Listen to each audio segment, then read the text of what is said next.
जी, बिस्मिल्लाहिर्रहमानिर्रहीम, अस्सलाम वालेकुम।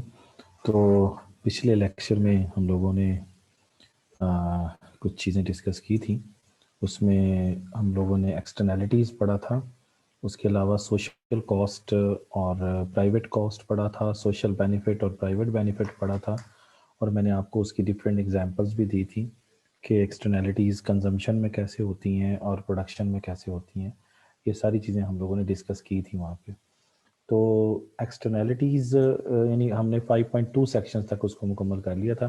5.3 के अंदर जो है वो अब एक्सटर्नैलिटीज़ को दोबारा से हम लोग देख रहे हैं, और उसको ग्राफ के ज़रिए भी देखेंगे अब दोबारा से। तो एक्सटर्नैलिटीज़ क्या हैं, और उनको मैंने आपको बताया था कि एक्सटर्नैलिटीज़ का मतलब होता है एक्सटर्नल इफ़ेक्ट्स। याद है ना? External effects. तो एक्सटर्नल इफेक्ट्स आपको बताया था कि वो कुछ भी हो सकते हैं, पॉजिटिव भी हो सकते हैं, नेगेटिव। पॉजिटिव होगी तो उसे एक्सटर्नल बेनिफिट कहेंगे, that is called external benefit. और अगर नेगेटिव होंगे तो उसको हम एक्सटर्नल कॉस्ट कहेंगे। ठीक है ना जी? तो एक्सटर्नैलिटीज़ को एक दो नाम और भी देते हैं। एक्सटर्नैलिटीज़ को स्पिल ओवर इफेक्ट्स भी कहते हैं। Spill over effects. तो स्पिल ओवर इफेक्ट्स भी कहते हैं एक्सटर्नैलिटीज़ को। ये यहाँ पे लिखा भी हुआ है, स्पिल ओवर इफेक्ट्स। और इसके अलावा एक्सटर्नैलिटीज़ को ही आप एक और नाम भी देते हैं, इसको हम थर्ड पार्टी इफेक्ट भी कहते हैं। थर्ड पार्टी इफेक्ट्स भी कहते हैं इसको। ठीक है ना जी? तो ये नाम है इनके। अब इसमें समझने वाली बात क्या है? समझने वाली बात ये है कि ये ग्राफ एक्चुअली हम लोगों ने समझना है। बाकी मैंने ये इसकी चारों जो सॉर्ट्स थी, चारों जो इसकी फॉर्म्स थी, वो मैंने आपको समझा दी थी पिछले लेक्चर में, कि positive externality in consumption, positive externality in production, negative externality in consumption और नेगेटिव एक्सटर्नैलिटी इन प्रोडक्शन। ये मैंने समझा दी थी।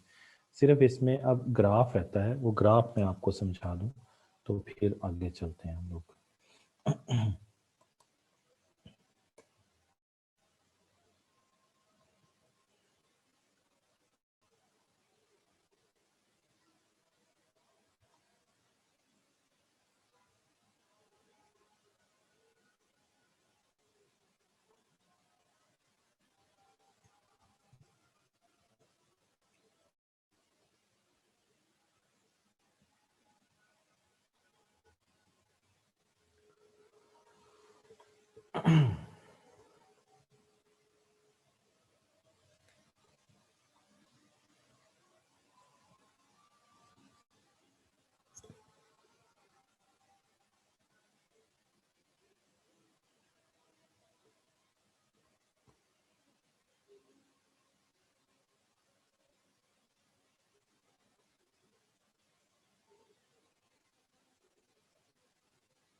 जी, तो ये जनाब एक्सटर्नैलिटीज़ मैंने आपको समझाया था, nature of the externalities.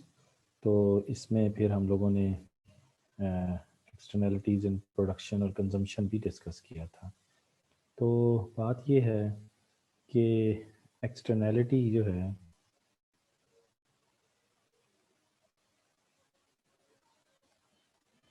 Externalities का मतलब है, मैं बार बार बता रहा हूँ कि इसका मतलब है एक्सटर्नल इफ़ेक्ट्स। तो एक्सटर्नल जो इफ़ेक्ट्स हैं वो इनको और क्या नाम देते हैं? इनको हम स्पिल ओवर इफेक्ट्स भी कहते हैं। इसके अलावा इसको हम थर्ड पार्टी इफेक्ट भी कहते हैं।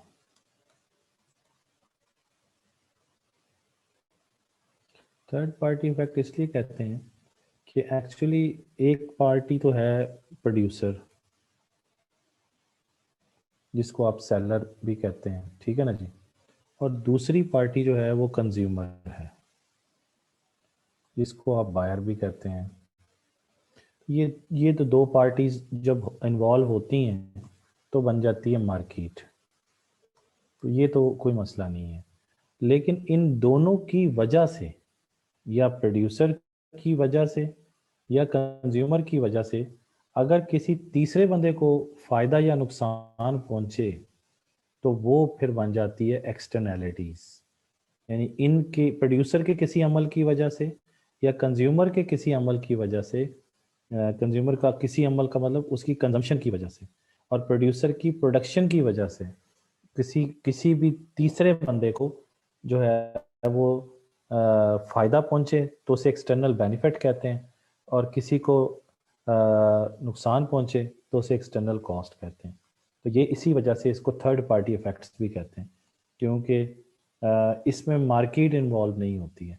मार्केट जब इन्वॉल्व होती है तो एक्चुअली उसका ताल्लुक सिर्फ इंटरनल बेनिफिट से है, मार्केट का ताल्लुक, और इंटरनल कॉस्ट से है। यानी इंटरनल बेनिफिट और इंटरनल कॉस्ट से मार्केट का ताल्लुक है। इंटरनल का मतलब मैंने पहले भी समझाया था कि प्राइवेट है, तो प्राइवेट बेनिफिट और प्राइवेट ही कॉस्ट से ताल्लुक है मार्केट का। लेकिन अगर जहाँ लेकिन इन दोनों पार्टीज की किसी भी इन इसकी प्रोडक्शन की वजह से और इसकी कंजम्पशन की वजह से अगर किसी तीसरे बंदे को, थर्ड पर्सन को, यानी थर्ड पर्सन कोई भी हो सकता है, थर्ड पर्सन इफेक्ट होता है या इसकी वजह से या इसकी वजह से, तो वो इफेक्ट कैसे होगा? वो इफेक्ट दो तरह से ही होगा कि इस थर्ड पर्सन को या तो फायदा मिलेगा या नुकसान मिलेगा, इसकी प्रोडक्शन की वजह से या इसकी कंजम्पशन की वजह से। तो फिर उसको हम एक्सटर्नल बेनिफिट या एक्सटर्नल कॉस्ट कहेंगे और एक्सटर्नैलिटीज कहेंगे उसको। ठीक है ये बात? अच्छा, जैसे मैंने आपको एग्जांपल दी थी कि एक वो जो धुआं एक उड़ता है, उसकी वजह से पूरी सोसाइटी को बर्दाश्त करना पड़ता है उसकी वजह से। ठीक है ना जी? तो अब ये है कि इसको हम ग्राफ की मदद से समझते हैं, लेकिन उससे पहले फिर दोबारा से समझ लीजिए जो हमने कल पढ़ा था, पिछले लेक्चर पढ़ा था कि एक्सटर्नैलिटी क्या है। ये देखें, इसमें आपको बताया था कि एक्सटर्नैलिटी क्या है। एक्सटर्नल कॉस्ट और एक्सटर्नल बेनिफिट को कहते हैं एक्सटर्नैलिटी। इन दोनों को क्या कहते हैं? एक्सटर्नैलिटी कहते हैं। तो इसका मतलब ये है कि यहाँ से अगर हम चाहें तो मैंने ये कैलकुलेट करके भी दिखाया था आपको कि यहाँ से एक्सटर्नल कॉस्ट भी कैलकुलेट कर सकते हैं और एक्सटर्नल बेनिफिट भी आप लोग कैलकुलेट कर सकते हैं। एक्सटर्नल कॉस्ट कैसे कैलकुलेट होगी वो कैलकुलेट करें ज़रा अगर, तो क्या होगा एक्सटर्नल, ये कल का लेक्चर याद करें। एक्सटर्नल कॉस्ट क्या होगी? Social cost, social cost minus private cost, है ना, माइनस प्राइवेट कॉस्ट, क्योंकि ये जो प्राइवेट कॉस्ट है ये उधर जाके माइनस हो जाएगी। और इसी तरीके से एक्सटर्नल बेनिफिट हम अगर कैलकुलेट करना चाहें, एक्सटर्नल बेनिफिट, तो एक्सटर्नल बेनिफिट का क्या फार्मूला होगा? एक्सटर्नल बेनिफिट का फार्मूला होगा सोशल बेनिफिट, इसी फार्मूले से निकाल रहे हैं value, social benefit minus private benefit, private benefit. और मैंने कल बताया था आपको कि सोशल कॉस्ट में चूंकि दोनों कॉस्ट ऐड हो जाती हैं, इंटरनल भी और एक्सटर्नल भी, इसलिए उसको टोटल कॉस्ट भी कहते हैं। और इसी तरीके से ये सोशल बेनिफिट में चूंकि दोनों बेनिफिट ऐड हो जाते हैं, इंटरनल बेनिफिट भी और एक्सटर्नल बेनिफिट भी, इसलिए इसको हम टोटल बेनिफिट भी कहते हैं।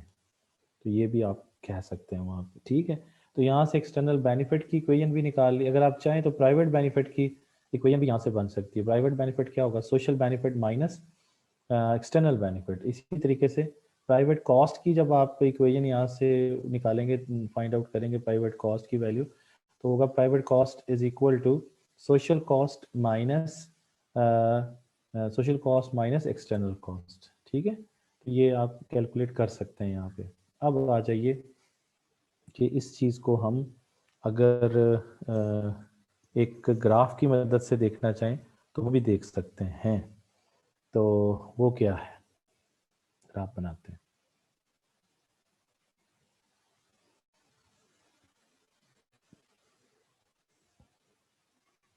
तो यहाँ पर प्राइस,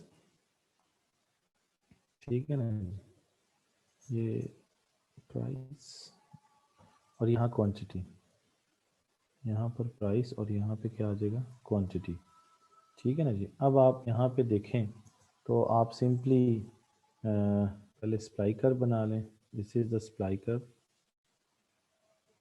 और this one is the demand curve, ये डिमांड कर्व है। और सिंपली जो मार्केट इक्विलिब्रियम हो रहा है वो यहाँ पे हो रहा है, इस जगह पे, एट दिस पॉइंट। इसको आप इक्विलिब्रियम 1 का नाम दे दीजिए। और यहाँ पे जो क्वांटिटी आ रही है वो फर्ज कर लीजिए y है, ओ वाई। और यहाँ पे जो प्राइस आ रही है उसको आप प्राइस का नाम दे दें, इसको कह दें पी वाई। समझ गए बात? तो ये क्वांटिटी के मुताबिक। अब क्या होता है, अब ये होता है कि आप देखें कि ये जो ये सिंपल क्या है, ये सिंपल मार्केट इक्विलिब्रियम है। और मार्केट इक्विलिब्रियम में मैंने अभी आपको समझाया था कि दो किस्म की पार्टीज इन्वॉल्व हैं। कौन कौन सी दो पार्टीज इन्वॉल्व हैं? एक कंज्यूमर्स हैं और दूसरी तरफ कौन है, प्रोड्यूसर्स हैं। ये दो पार्टीज इन्वॉल्व हैं। और जो कंज्यूमर की अपनी बेनिफिट हैं और कॉस्ट है प्राइवेट, और ये भी प्राइवेट क्या है, इसकी कॉस्ट। इस तरह प्रोड्यूसर की भी प्राइवेट क्या है, बेनिफिट है, और प्राइवेट ही क्या है, कॉस्ट है। तो मार्केट सिस्टम चल ही प्राइवेट बेनिफिट और कॉस्ट पे रहा होता है। अब इसका मतलब ये है कि इसके अंदर, इस सप्लाई के अंदर, सप्लाई का ताल्लुक किससे होता है? सप्लाई का ताल्लुक जो होता है वो कॉस्ट से होता है, क्योंकि सप्लाई का डिटर्मिनेंट है कॉस्ट। तो इसका मतलब ये, और डिमांड का ताल्लुक बेनिफिट से होता है, ये भी ज़हन में रखें। सप्लाई का ताल्लुक किससे होता है? सप्लाई का ताल्लुक कॉस्ट से होता है। और डिमांड का ताल्लुक किससे होता है? हम लोग कंज्यूमर हैं तो हम डिमांड क्यों करते हैं? जब हमें कोई बेनिफिट नज़र आता है तो हम डिमांड करते हैं। तो supply is related with cost and demand is related with benefit, ये ज़हन में रखें। अब कॉस्ट की जब हम बात करेंगे या बेनिफिट की बात करेंगे तो हमें पता है कि कॉस्ट और बेनिफिट भी फिर दो दो तरह के होते हैं। एक जो है वो प्राइवेट बेनिफिट होता है, एक प्राइवेट कॉस्ट होती है, इस तरह फिर सोशल बेनिफिट होता है और सोशल कॉस्ट होती है। तो ये हमें ऊपर जो इक्वेशन पढ़ी उससे हमें पता चल गया। लेकिन यहाँ पर जो सप्लाई और डिमांड कर्व बने हुए हैं ना, ये एक्चुअली प्राइवेट बेनिफिट और प्राइवेट कॉस्ट के ऊपर बने हुए हैं। इसके अंदर यानी सिर्फ प्राइवेट कॉस्ट शामिल है। अब अगर हम फर्ज करें कि कॉस्ट बढ़ जाती है, किसकी वजह से? एक्सटर्नैलिटी की वजह से। यानी एक्सटर्नैलिटी की वजह से कॉस्ट बढ़ जाती है, तो क्या होगा? ये आपके सामने सिचुएशन है। यानी अगर हम प्राइवेट कॉस्ट सिर्फ कंसिडर करें तो फिर एस कर्व है। और अगर हम सोशल कॉस्ट कंसिडर करें तो सोशल कॉस्ट की इक्वेशन आपके सामने है। सोशल कॉस्ट होती है private cost plus external cost, याद है ना, एक्सटर्नल कॉस्ट। तो इसका मतलब ये है कि अगर हमें ये जो सप्लाई कर्व हमें शो कर रहा है ना, ये सिर्फ प्राइवेट कॉस्ट को शो कर रहा है, प्राइवेट कॉस्ट को शो कर रहा है। तो अगर हम, यानी इसको शो कर रहा है, अगर हम इसमें एक्सटर्नल कॉस्ट भी ऐड कर लें तो फिर क्या बन जाएगी? Social cost. और जब हम एक्सटर्नल कॉस्ट ऐड करेंगे तो एक्सटर्नल कॉस्ट ऐड करने का मतलब है एक्सटर्नैलिटी ऐड कर ली है। तो क्या होगा? आपकी जो एक्सटर्नल कॉस्ट ऐड करने के वजह से आपकी जो टोटल कॉस्ट है, ये एक्चुअली ये क्या है? ये आपकी टोटल कॉस्ट है। तो टोटल कॉस्ट क्या हो जाएगी? वो आपकी टोटल कॉस्ट जो होगी वो आपकी इन दोनों का सम की सूरत में आएगी। और जब आपने पहले प्राइवेट कॉस्ट सिर्फ लिया हुआ था तो आपकी एक्सटर्नल कॉस्ट फर्ज कर लें वहाँ पे ज़ीरो थी, तो फिर सोशल कॉस्ट ही प्राइवेट कॉस्ट थी, क्योंकि एक्सटर्नल कॉस्ट एग्जिस्ट नहीं करती थी। लेकिन अगर एक्सटर्नल कॉस्ट एग्जिस्ट करती है तो फिर आपका जो सोशल कॉस्ट कर्व होगा वो इससे ऊपर बनेगा। ये सप्लाई जो होगी वो अपवर्ड शिफ्ट कर जाएगा। इसका मतलब ये जो सप्लाई कर्व अब हमने फाइंड किया है ये आपकी प्राइवेट कॉस्ट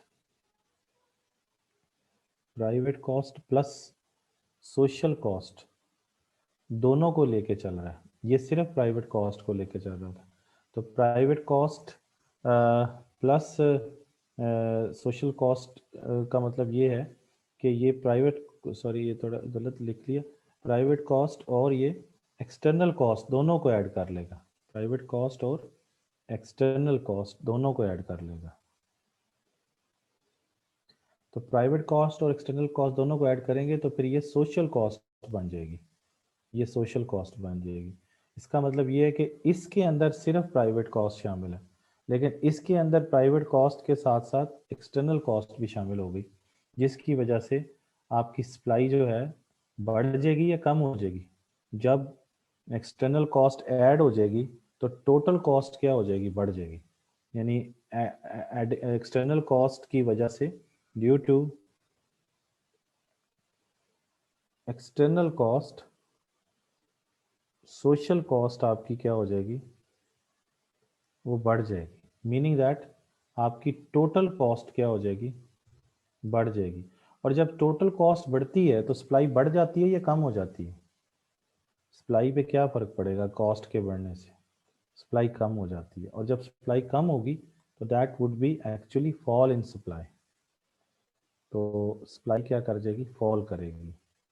और सप्लाई फॉल जब करेगी तो सप्लाई कर्व जो है वो S1 पे चला जाएगा। पहले क्या था वो, पहले वो S था, S से वो किधर चला जाएगा, S से वो S1 पे चला जाएगा। सप्लाई कम होगी। ये बात समझ आई कि सप्लाई कर्व क्यों इनवर्ड चला गया है। यानी सप्लाई कर्व जो है वो आपके सामने शिफ्ट कर गया है। और सप्लाई कर्व के शिफ्ट होने की वजह क्या है, वो सोशल कॉस्ट का बढ़ना। तो ये आपके सामने अब जो इक्विलिब्रियम हो रहा है वो अब यहाँ पे हो रहा है। इसका मतलब ये है कि ये प्राइवेट कॉस्ट है तो इसके अंदर ये जो एडिशन किया है हमने, ये किस चीज़ का किया है, ये हमने एक्सटर्नल कॉस्ट का एडिशन किया है।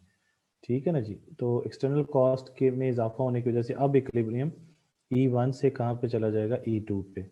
और अब इसके नतीजे में जब कॉस्ट बढ़ेगी तो कॉस्ट के बढ़ने के नतीजे में सप्लाई फॉल करेगी। सप्लाई जब फॉल करेगी तो जाहिर सी बात है, सप्लाई जब कम होती है किसी भी चीज़ की तो प्राइस पे क्या फ़र्क पड़ेगा, प्राइस बढ़ जाएगी। क्योंकि जिस चीज़ की सप्लाई कम होगी उसकी कीमत बढ़ जाती है। मार्केट में अवेलेबल ही नहीं है तो उसकी सप्लाई उसकी कीमत तो जो है वो बढ़ेगी। और कीमत बढ़कर कहाँ पे चलेगी, ये फ़र्ज़ कर लें आउटपुट भी कम हो गई, आउटपुट कम हो गई और प्राइस जो है वो बढ़ गई। और प्राइस जो है वो पी वाई से बढ़कर पी एक्स, यानी एक्स आउटपुट प्रोड्यूस करने के नतीजे में प्राइस भी पी एक्स पे चलेगी। और वाई आउटपुट जब प्रोड्यूस कर रहे थे तो प्राइस पी वाई थी। तो रिजल्ट क्या निकला, रिजल्ट ये निकला कि प्राइस बढ़ गई। और दूसरा क्या हुआ कि आउटपुट में क्या आ गई है, आउटपुट में कमी आ गई है। क्योंकि सप्लाई क्या हो गई है, फॉल कर गई। सप्लाई फॉल करने की वजह क्या है, एक्सटर्नल कॉस्ट जो है वो इंक्रीज हुई है। एक्सटर्नल कॉस्ट इंक्रीज होने की वजह से सोशल कॉस्ट बढ़ी है। क्योंकि सोशल कॉस्ट क्या है, सोशल कॉस्ट इन दोनों का मजमुआ है, प्राइवेट कॉस्ट और एक्सटर्नल कॉस्ट का। जब हमने ये वाला रेड लाइन बनाई थी सप्लाई की तो ये सिर्फ प्राइवेट कॉस्ट को कंसिडर कर रहा था, सोशल कॉस्ट को नहीं कर रहा था। और मार्केट जो होती है ना, मार्केट के अंदर हम सोशल कॉस्ट को कंसिडर करते भी नहीं है, लेकिन ये हमने कंसिडर करके दिखाया कि अगर कर लें तो फिर सप्लाई और डिमांड पे क्या फ़र्क पड़ता है। ठीक हो गया जी। तो ये आपके सामने क्या फ़र्क पड़ता है। ये सिर्फ हमने कॉस्ट का ग्राफ बनाया। इस तरह बेनिफिट का भी बन सकता है, जो इधर नहीं बना हुआ, लेकिन बेनिफिट का भी ग्राफ बन सकता है अगर आप बनाना चाहें तो। उसमें ये होगा कि उसमें डिमांड कर्व शिफ्ट करेगा। अगर बेनिफिट में इजाफा होगा तो डिमांड कर्व राइटवर्ड शिफ्ट हो जाएगा, सप्लाई कर्व वही रहेगा। और अगर बेनिफिट में कमी आएगी तो सप्लाई कर्व डाउनवर्ड शिफ्ट हो जाएगा। तो इसमें आपकी बुक में भी नहीं बना हुआ, इधर भी नहीं है, मैंने भी नहीं बनाया। तो ये एक्चुअली जो ग्राफ बनाया हुआ है हमने, ये एक्सटर्नल कॉस्ट का ग्राफ है।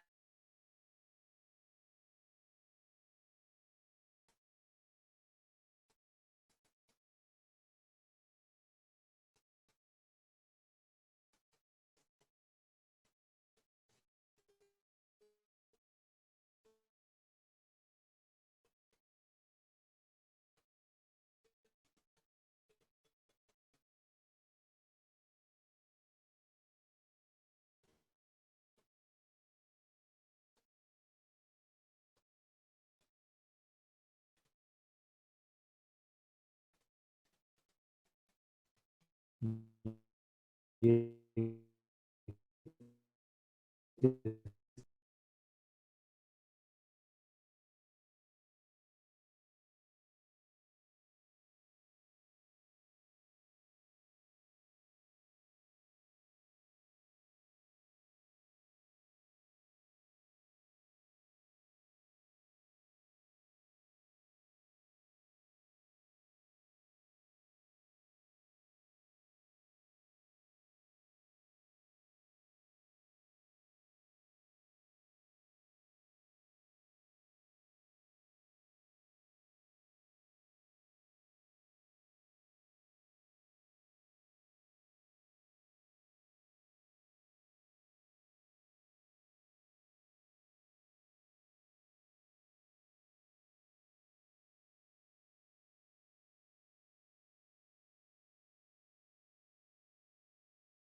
जी, तो हमारी डिस्कशन हो रही थी इसके ऊपर। अगर हम यहाँ पे ग्राफ में देखें यहाँ पे, तो आपको नज़र आएगा कि यहाँ पर भी वही चीज़ है जो मैंने भी आपको ग्राफ में समझाई है। ठीक है ना जी। यहाँ पर बेसिक इक्विलिब्रियम यहाँ पे हो रहा है, इसको E1 कह लें। ये जो सप्लाई कर्व है, ये सिर्फ प्राइवेट कॉस्ट को रिफ्लेक्ट कर रहा है, लेकिन ये जो सप्लाई कर्व है, ये दूसरे वाला सप्लाई कर्व, ये टोटल कॉस्ट को शो कर रहा है। और टोटल कॉस्ट में आपको पता है, total cost mean social cost, और सोशल कॉस्ट का आपको पता है कि उसमें प्राइवेट कॉस्ट और एक्सटर्नल कॉस्ट दोनों शामिल होती हैं। तो ये रिजल्ट हमें मिल गया। तो पहला, ये कॉस्ट के एक्सटर्नल कॉस्ट बढ़ने की वजह से सप्लाई कम हुई है, और ये सप्लाई कर्व इस तरफ को मूव किया, यानी ये फॉल किया है इसने। और उसके नतीजे में कीमत में क्या हुआ है, इजाफा हो गया, और क्वांटिटी में क्या हो गया, कमी हो गई। ये एक्सटर्नल एक्सटर्नल कॉस्ट का ग्राफ बना हुआ है, क्योंकि इसमें हमने सप्लाई कर्व को शिफ्ट किया है। अगर डिमांड कर्व को शिफ्ट करेंगे तो वो एक्सटर्नल बेनिफिट का ग्राफ बन जाएगा। वो भी बना सकते हैं, क्योंकि इस क्वेश्चन एक्सटर्नैलिटीज़ का है। ये देखें कि फॉर एग्जांपल अगर हम बना लें इसको ओपनिंग,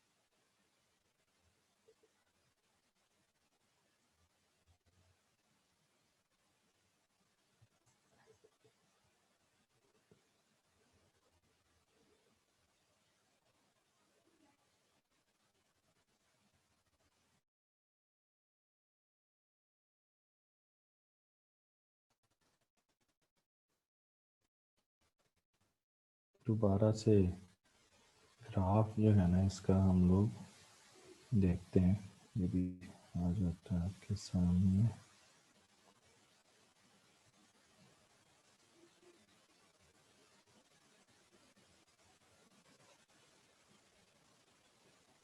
ये ग्राफ है जो कि अभी मैंने बनाया था, और मैंने आपको बताया था कि इसमें क्या हो गया, क्वांटिटी जो है वो कम हो गई और प्राइस में क्या हो गया, इजाफा हो गया। ये पी एक्स का नाम दे दिया था हमने, ठीक है ना जी। और ये जो है ये सप्लाई कर्व जो है ये शो कर रहा है कि इसमें इतनी एक्सटर्नल कॉस्ट का क्या किया हमने, इजाफा किया। बहरहाल ये क्लियर हो गई हमें सारी बातें। अब हम क्या करते हैं, अब हम अगला टॉपिक पढ़ते हैं। वो टॉपिक है पब्लिक गुड और सोशल गुड।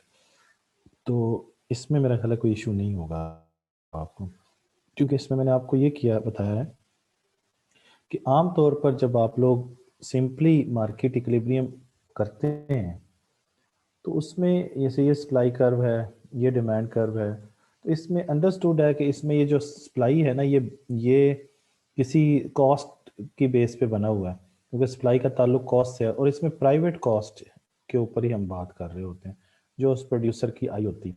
और ये जो बेनिफिट होता है ना इसमें प्राइवेट बेनिफिट ही होता है, ये हम बताते नहीं हैं उस पर, लेकिन अब बताना पड़ गया कि जब हम सोशल को भी इसमें कंसिडर करना शुरू कर देते हैं, सोशल कॉस्ट को, मतलब एक्सटर्नल कॉस्ट को भी, या एक्सटर्नल बेनिफिट को हम अगर कंसीडर करना शुरू कर देते हैं।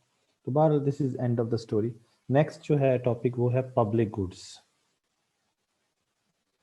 पब्लिक गुड्स और versus private good.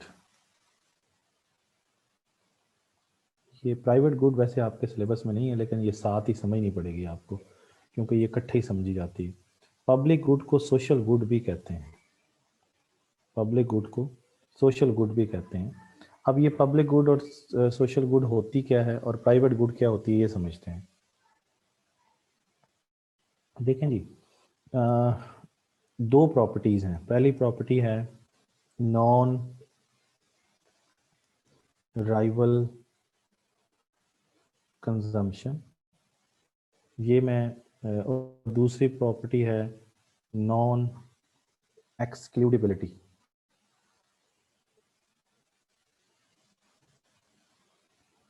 Non excludability ये मैं आपको बता रहा हूँ गुड की सोशल गुड की दो प्रॉपर्टीज। इसी तरीके से जो प्राइवेट गुड है, प्राइवेट गुड की भी दो प्रॉपर्टीज हैं। पहली प्रॉपर्टी है राइवल कंजम्पशन और दूसरी प्रॉपर्टी है एक्सक्लूडेबिलिटी। एक्सक्लूडेबिलिटी, ठीक हो गया जी। तो ये दो हमारे पास गुड्स हैं, एक सोशल गुड और एक क्या है, प्राइवेट गुड। दोनों की दो दो प्रॉपर्टीज हैं और देखें मिलती जुलती हैं। इसमें राइवल कंजम्पशन है, इसमें नॉन राइवल कंजम्पशन है, इसमें एक्सक्लूडेबिलिटी है, इसमें नॉन एक्सक्लूडेबिलिटी है। अब इनको समझते हैं, इसका क्या मतलब है। सबसे पहले मैं आपको राइवल कंजम्पशन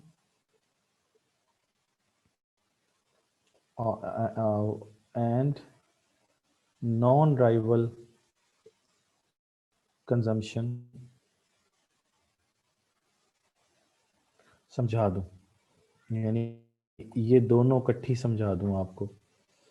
इसमें ये होता है जी, फर्ज कर लें कि एक गुड है एक्स, और इफ एक्स जो गुड है वो ए शख्स यूज करता है, ए वो उसकी क्वांटिटी में इजाफा करता है, और जो क्वांटिटी ऑफ एक्स है वो फॉर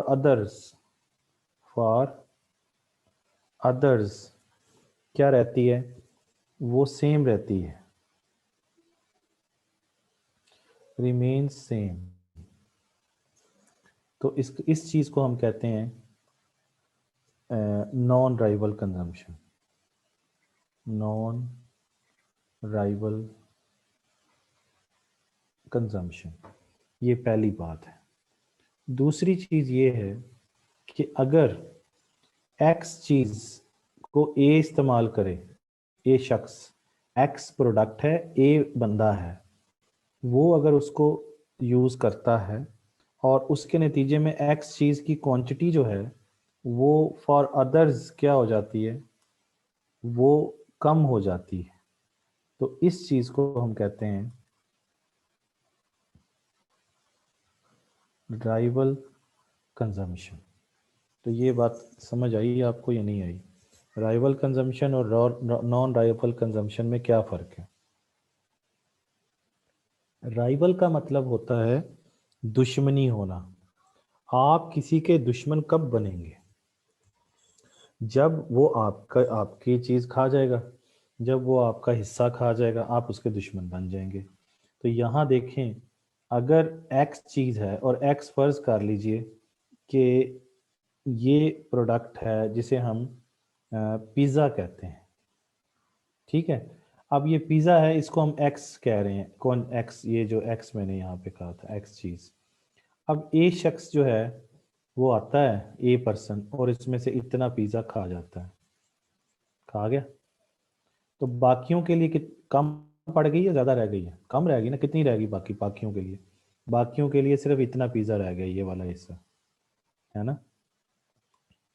बाकियों के लिए ये वाला हिस्सा रह गया, ये वाला सारा, ये वाला, देख रहे हैं, ये वाला हिस्सा बाकियों के लिए रह गया। तो इसका मतलब है कि ए के इस हिस्से को खाने की वजह से, किस हिस्से को? ये वाला हिस्सा खाने की वजह से ये वाला हिस्सा खा लें, अगर आप इसको खा लेंगे तो ये देखें क्या होगा। ये वाला हिस्सा आप खा लें तो ये आहिस्ता आहिस्ता कम होना शुरू हो जाएगा। जब कम होगा तो दूसरों के लिए क्या हो जाएगा? दूसरों के लिए दूसरे आपके दुश्मन होना शुरू हो जाएंगे। तो आपकी ऐसे ऐसी कंजम्पशन जिससे दूसरे के लिए वो चीज़ कम हो जाए, तो वो राइवल कंजम्पशन है।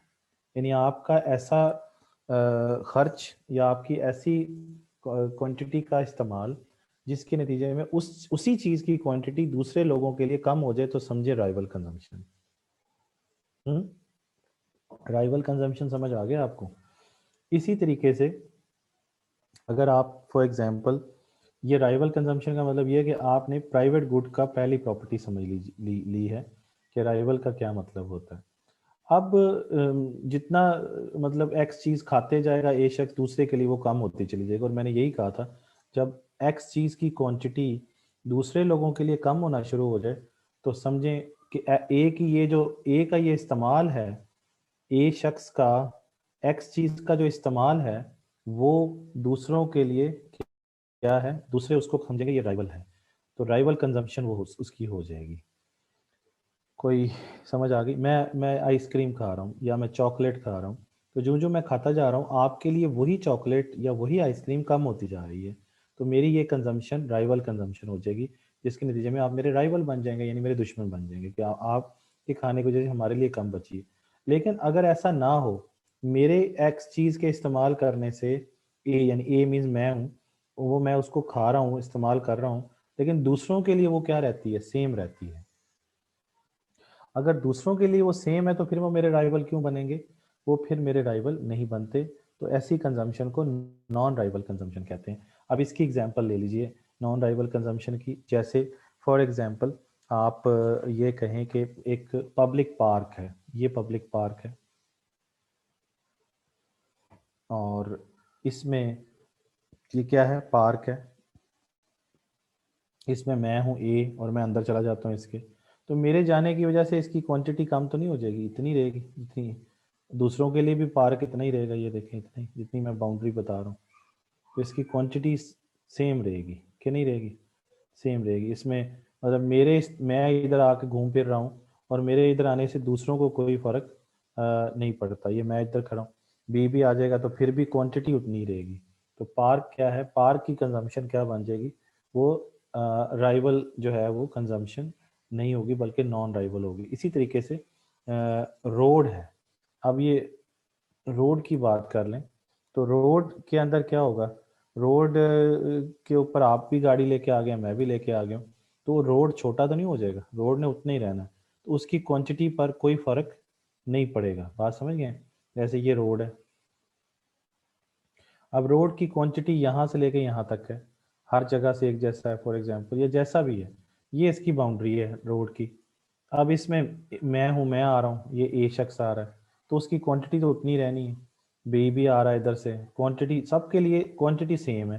तो इसका मतलब रोड का ये इस्तेमाल जो है ये नॉन डाइवल है, इससे किसी को कोई किसी दूसरों के लिए उस रोड की क्वांटिटी में कमी नहीं आई है।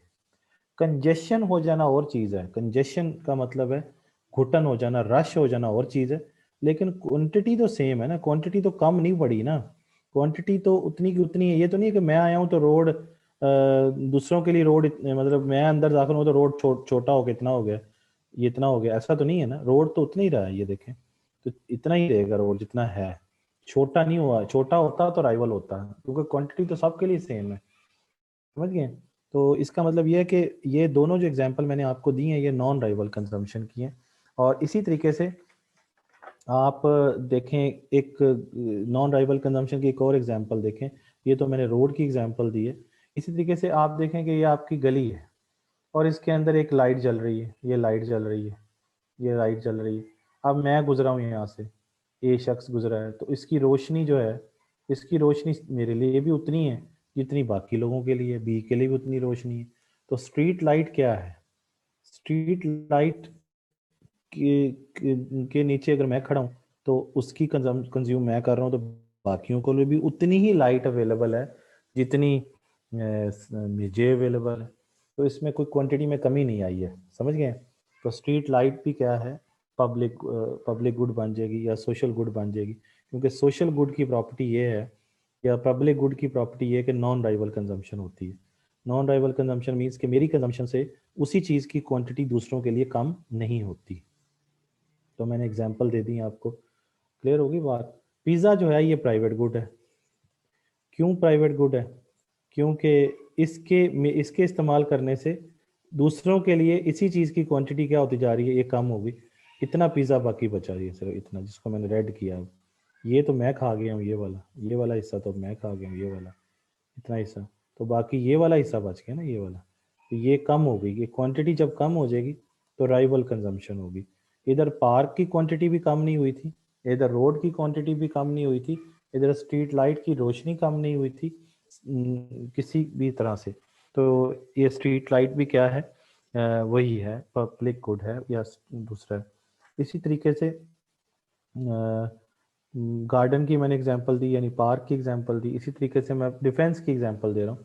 तो पाकिस्तान है, तो पाकिस्तान का ये फॉर एग्जांपल ये पाकिस्तान का मैप है। तो इन्होंने पाकिस्तान ने क्या किया, वो यहाँ पे एंटी मिसाइल सिस्टम नाफिज किया हुआ है।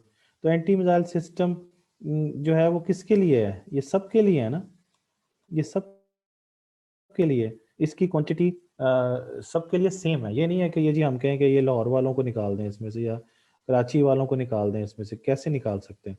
तो निकालना चाहें तो बड़ा नुकसानदेह हो सकता है, तो निकाल नहीं सकते आप लोग, क्योंकि इसकी क्वांटिटी सबके लिए सेम है।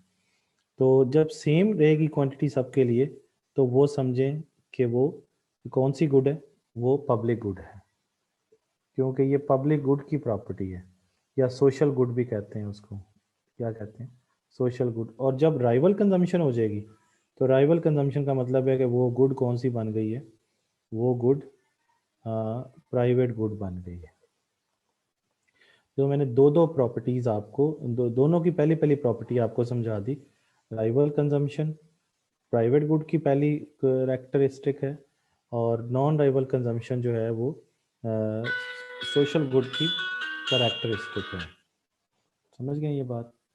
अच्छा, अब ये है कि हमने ये देखना है कि इसमें दूसरी प्रॉपर्टी को हम लोग चेक करते हैं। दूसरी प्रॉपर्टी क्या है, दूसरी प्रॉपर्टी है दूसरी प्रॉपर्टी है नॉन एक्सक्लूडेबिलिटी या एक्सक्लूडेबिलिटी। लेकिन दूसरी प्रॉपर्टी पढ़ने से पहले आपको एक और बात बता दूं कि जो राइवल या नॉन राइवल का लफ्ज़ अगर राइवल नहीं लिखना आपने तो राइवल की जगह डिमिनिशेबल भी कह सकते हैं, यानी नॉन राइवल कंजम्पशन को आप नॉन डिमिनिश नॉन डिमिनिशेबल कंजम्पशन भी कह सकते हैं। और इसको राइवल कंजम्पशन को क्या कह सकते हैं, इसको आप कह सकते हैं डिमिनिशेबल कंजम्पशन। डिमिनिशेबल का मतलब है जो कम होती चली जाए, नॉन डिमिनिशेबल का मतलब है जो कम ना हो। इधर देखें तो ये राइवल थी, तो राइवल में ये कम हो रही थी, ये देखें डिमिनिश हो रही थी, डिमिनिश मीन्स कम होना, और नॉन डिमिनिश का मतलब कम ना हो यानी सेम रहे, तो ये नॉन राइवल हो जाती है। ठीक है, अब नॉन एक्सक्लूडेबिलिटी और एक्सक्लूडेबिलिटी में फ़र्क देखिए। एक्सक्लूडेबिलिटी का मतलब है एक्सक्लूजन, एक्सक्लूजन का मतलब है किसी को उसके इस्तेमाल से रोक देना। अब आप ही बताइए, क्या हम किसी को अगर हमारे पास ये पिज़्ज़ा है तो मैं उसको एक्सक्लूड कर सकता हूँ, और एक्सक्लूड करने की बुनियाद क्या है? Exclusion is based on payment और प्राइस। जब आप पे कर देते हैं किसी चीज़ के लिए तो आप दूसरों को एक्सक्लूड कर देते हैं। जैसे फॉर एग्जांपल आप सिनेमा में जाते हैं और सिनेमा में आप इस सीट की, ये सीट नंबर 12 की टिकट खरीद लेते हैं, तो अब इस 12 नंबर सीट पर कोई दूसरा शख्स जो है नहीं बैठ सकता। इस 12 नंबर सीट पर कोई दूसरा शख्स नहीं बैठ सकता। क्यों? और इसको लोग कहेंगे ये प्राइवेट है, ये प्राइवेट गुड है। समझ आई बात कि नहीं? अ,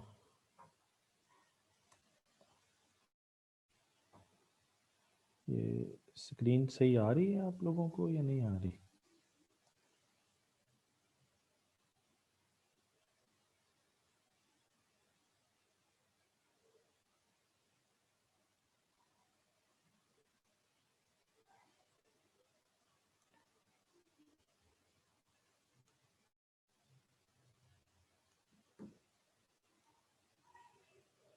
अच्छा, स्क्रीन सही नहीं आ रही तो कहाँ तक सही नज़र आई है आप लोगों को स्क्रीन?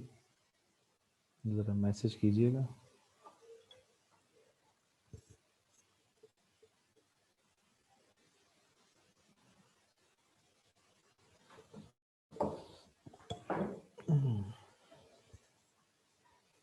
अच्छा, दोबारा स्क्रीन में शेयर करता हूँ। जी, अब आ रही है स्क्रीन नज़र? स्क्रीन देखें दोबारा से। जी, अब देखिए स्क्रीन नज़र आ रही है?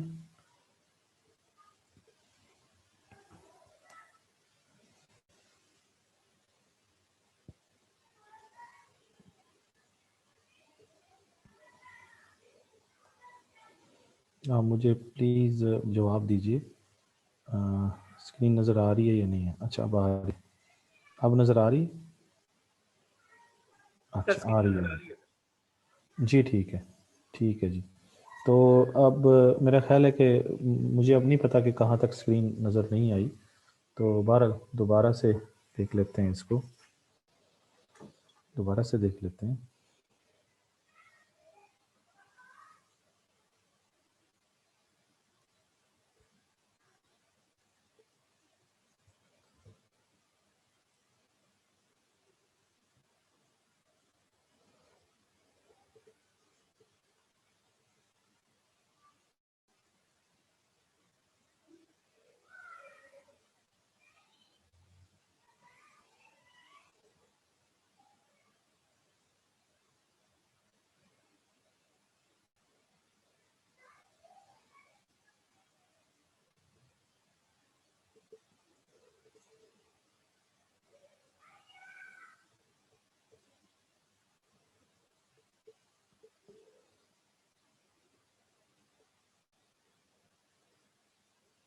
जी, ये मैं आपको ये समझा रहा था कि ये स्क्रीन थी जो मैं शो कर रहा था आपको यहाँ पर। आई थिंक ये शायद आपको अब नज़र आ जाए कि पब्लिक गुड और असल में मैंने आप पब्लिक गुड और प्राइवेट गुड समझा रहा था आप लोगों को।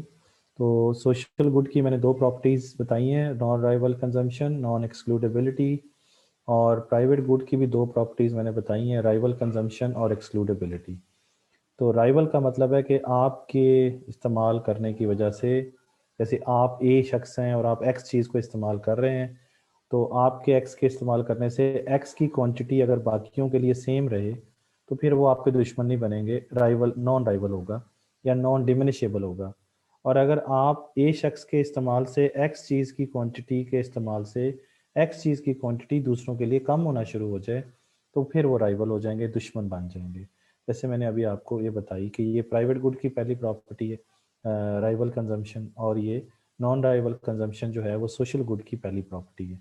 और फिर मैंने एग्जांपल्स आपको बताई कि पिज़्ज़ा जो है वो उसकी कंजम्पशन है कि अगर मैं पिज़्ज़ा खाना शुरू कर दूं तो ये वाला हिस्सा जो है मैं खा जाऊं तो क्या होगा, जो जो मैं खाता जाऊंगा इसकी जो कंजम्पशन है वो क्या होती है, ये देखें मैं खाता जा रहा हूँ, इसकी क्वांटिटी क्या होती जा रही है, ये कम होती जा रही है। किसके लिए? बाकी लोगों के लिए। तो बाकी पिज़्ज़ा कितना बच जाएगा? इतना बच जाएगा, आपके सामने कितना बच गया। तो इसका मतलब ये है कि इतना हिस्सा जो पिज़्ज़े का है ये मैं खा चुका हूँ, ये वाला। तो इसकी क्वांटिटी कम हुई है कि नहीं हुई? तो ये वाली मेरी जो कंजम्पशन होगी ना, पिज़्ज़े की कंजम्पशन होगी, इसे राइवल कंजम्पशन कहेंगे, क्योंकि इसके पिज़्ज़े के इस्तेमाल से, मेरे इस्तेमाल से आप लोगों के लिए पिज़्ज़ा की क्वांटिटी कम होना शुरू हो गई है। लेकिन पार्क की एग्जांपल दी मैंने कि पार्क की क्वांटिटी में कोई फ़र्क नहीं पड़ा। पार्क की क्वांटिटी उतनी ही रही है जितनी मैं अब शो कर रहा हूँ बॉर्डर से। रोड की क्वांटिटी उतनी रही है मेरे आने से या आपके आने से। इस तरह स्ट्रीट लाइट की रोशनी उतनी रही है मेरे आने से या आपके आने से। और डिफेंस की मैंने एग्जांपल दी। इस तरह से लाइट हाउस होता है, अगर आपने कभी समंदर का सफ़र किया हो, कराची वाले लोग जल्दी बेहतर समझ जाएंगे इस बात को कि लाइट हाउस होता है जो जो दरियाओं अपना समंदर के अंदर ऐसे लाइट हाउस होता है। ये पूरा समंदर है तो इसके अंदर जहाज़ जो होते हैं उनको रोशनी रास्ता बताता है कि इधर मुड़ना है या इधर मुड़ना है। तो वो लाइट हाउस क्या है, उसकी जो लाइट है या उसकी जो कंजम्पशन है वो ये ए जहाज़ भी कर रहा है, ये बी जहाज़ भी कर रहा है, तो उसकी क्वांटिटी को कमी आएगी। बी वाला भी देख के मुड़ जाएगा, बी वाला इधर मुड़ जाएगा, फॉर एग्जांपल ए वाला इधर मुड़ जाएगा। तो ये लाइट हाउस तो सबके लिए सेम है, उसकी क्वांटिटी सबके लिए सेम है, उसकी क्वांटिटी में कमी नहीं आ जाएगी। समझ आई बात? और इस तरह से अगली जो मैं प्रॉपर्टी बता रहा था वो ये था कि नॉन एक्सक्लूडेबिलिटी। नॉन एक्सक्लूडेबिलिटी और एक्सक्लूड, एक्सक्लूड कहते हैं खारिज कर देना, बाहर निकाल देना, ठीक है ना जी। अब प्राइवेट गुड में आप एक्सक्लूड कर सकते हैं। जैसे आपका प्राइवेट घर है तो आप किसी किसी को अंदर नहीं आने दे सकते, ठीक है। लेकिन पार्क के अंदर आप ये नहीं कह सकते कि आप जो है ना आप अंदर नहीं आ सकते। पार्क तो सबके लिए है, रोड सबके लिए है, समझ रहे हैं? रोड पे लाइट जो लगी हुई है सबके लिए है, वो प्राइवेट नहीं है, वो सोशल है। तो इसका मतलब ये हुआ कि जहां पर आप किसी को एक्सक्लूड ना कर सकते हो वो सोशल गुड होती है, या उसको क्या कहते हैं, पब्लिक गुड कहते हैं। सोशल गुड और पब्लिक गुड क्या है, एक ही बात है। सोशल गुड और पब्लिक गुड एक ही बात है। तो उसमें आप किसी को एक्सक्लूड नहीं कर सकते। लेकिन प्राइवेट गुड में आप एक्सक्लूड कर सकते हैं। और एक्सक्लूड की बेस क्या है, मैंने भी आपको बताई कि एक्सक्लूड की बेस जो है वो कीमत है। अब आपने सिनेमा में 12 नंबर टिकट खरीद ली है तो आप 12 नंबर पे कोई और नहीं बैठ सकता, इसका मतलब वो एक्सक्लूड हो गया। तो लेकिन इसका मतलब ये है कि अगर आपने कोई भी चीज़ अगर आप पे कर देते हैं तो आप दूसरों को उसमें से एक्सक्लूड कर देते हैं। किसी भी चीज़ में अगर फॉर एग्जांपल आप सूट खरीदने के लिए गए हैं दुकान पे और आपने कहा ये मैंने ले लिया है, उसकी कीमत पे कर दिया, वो कोई दूसरा नहीं उसको ले सकता, तो आपने क्या किया, उसको एक्सक्लूड कर दिया उसमें से। और एक्सक्लूड किस तरह किया? Based on price. लेकिन इधर जब सोशल गुड में आते हैं तो यहाँ आप किसी को एक्सक्लूड नहीं कर सकते, तो क्योंकि यहाँ पर तो आप पैसे ही नहीं देते हैं, क्योंकि पार्क है और ये प्राइवेट पार्क ना हो, गवर्नमेंट का पार्क है और इसमें हर कोई बंदा जा सकता है। रोड है, वो सारे लोग जा सकते हैं, उसमें किसी को कोई ये नहीं कह सकता कि तुम्हारे बाप का रोड है, तो बाप का नहीं है, ये सबका रोड है। तो इसका मतलब ये हुआ कि इसमें किसी को दूसरे को एक्सक्लूड नहीं कर सकते। स्ट्रीट लाइट पे भी कोई ये नहीं कह सकता कि तुम इसके नीचे नहीं बैठ सकते, इसके नीचे बैठ के पढ़ नहीं सकते। पढ़ सकते हैं, सारे पढ़ सकते हैं, इसमें किसी को एक्सक्लूड नहीं किया जाता। लेकिन आपके घर में लगी हुई जो लाइट है उसमें कोई बाहर का बंदा आके नहीं बैठ सकता, उसमें आप एक्सक्लूड कर सकते हैं। समझ गए?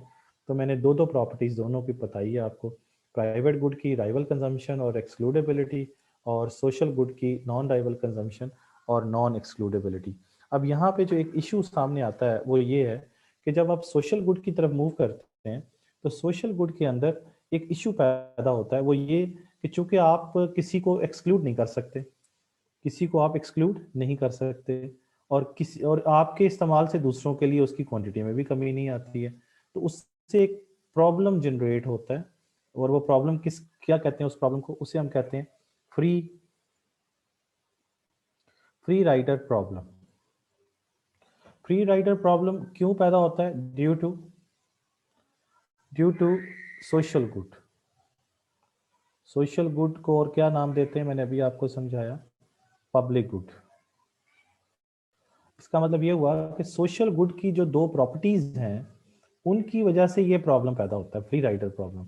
क्यों? दो प्रॉपर्टीज क्या है सोशल गुड की, अभी मैंने समझाई है। एक क्या है? नॉन राइवल कंजम्पशन, और दूसरा है नॉन एक्सक्लूजन। आप किसी को एक्सक्लूड नहीं कर सकते। तो आप जब एक्सक्लूड नहीं कर सकते तो कोई बंदा फिर पे करने के लिए भी नहीं तैयार होता। इसका मतलब ये है कि सोशल गुड के अंदर फ्री राइडर का मतलब ये है कि हर बंदा कहता है मैं इसको फ्री इस्तेमाल करूंगा, रोड भी फ्री इस्तेमाल करूंगा, लाइट हाउस है तो वो भी फ्री इस्तेमाल करूंगा, डिफेंस सिस्टम मेरे मुल्क में लगा हुआ है तो वो भी मैं सबको, मुझे फायदा, रोड भी मैं फ्री इस्तेमाल करूंगा, पार्क भी मैं सही फ्री इस्तेमाल करूंगा, स्ट्रीट लाइट भी मैं फ्री इस्तेमाल करूंगा। तो इसकी वजह यह है कि कोई आपको एक्सक्लूड नहीं कर सकता उसके अंदर। तो फ्री राइडर प्रॉब्लम इसे कहते हैं। इसका मतलब है कि नो बडी वांट्स टू पे। पे क्यों नहीं करना चाहते? वो पे, नो बडी वॉन्ट्स टू पे मीन्स कि आप कोई बंदा पे करना ही नहीं चाहता। क्यों नहीं पे करना चाहता? क्योंकि आप किसी को एक्सक्लूड नहीं कर सकते। समझ रहे हैं ना बात? जब आप एक्सक्लूड कर ही नहीं सकते तो फिर वो पे क्यों करेगा? आप एक पार्क में हैं और आप इसके अंदर आ गए हैं, ये पार्क है ना, और आप यहाँ पे खड़े हैं, आपको कोई कहे चल बाहर, तो आप कहेंगे मुझे क्यों करेंगे बाहर आप? तो वो कहेगा जी आपने पे नहीं किया, तो आप कहेंगे इसने भी नहीं किया, इसने भी नहीं किया, इसने भी नहीं किया, इसने किसने भी नहीं पे किया। तो कोई भी बंदे को आप एक्सक्लूड नहीं कर सकते हैं, क्योंकि ये इसकी मेरे मेरे आने की वजह से पार्क की क्वांटिटी उतनी ही रही है। ये देखें, उतनी ही रही है, ये मैं सर्कल कर रहा हूँ, उतनी ही रही है पार्क की क्वांटिटी। तो फिर मेरी कंजम्पशन भी राइवल नहीं है, नॉन राइवल है, और फिर मुझे कोई इसमें से आउट भी नहीं कर सकता। जब आउट कर ही नहीं सकता तो कौन मुझे को तो फिर मैं क्यों पे करूं? आउट तो तब मैं पे तो मैं तब करूंगा जब मुझे कहा जाएगा कि पे करो। जब मैं पे करूंगा तो फिर वो इसका मतलब ये कि फ्री राइडर तो ना हुई, फिर इसका मतलब वो प्राइवेट बन जाएगी। फिर जब मैं पे करूंगा तो फिर प्राइवेट, क्योंकि एक्सक्लूजन तो प्राइस की बेस पे होती है और वो प्राइवेट गुड में ही होती है। ये देखें, एक्सक्लूजन, एक्सक्लूडेबिलिटी का मतलब है एक्सक्लूजन।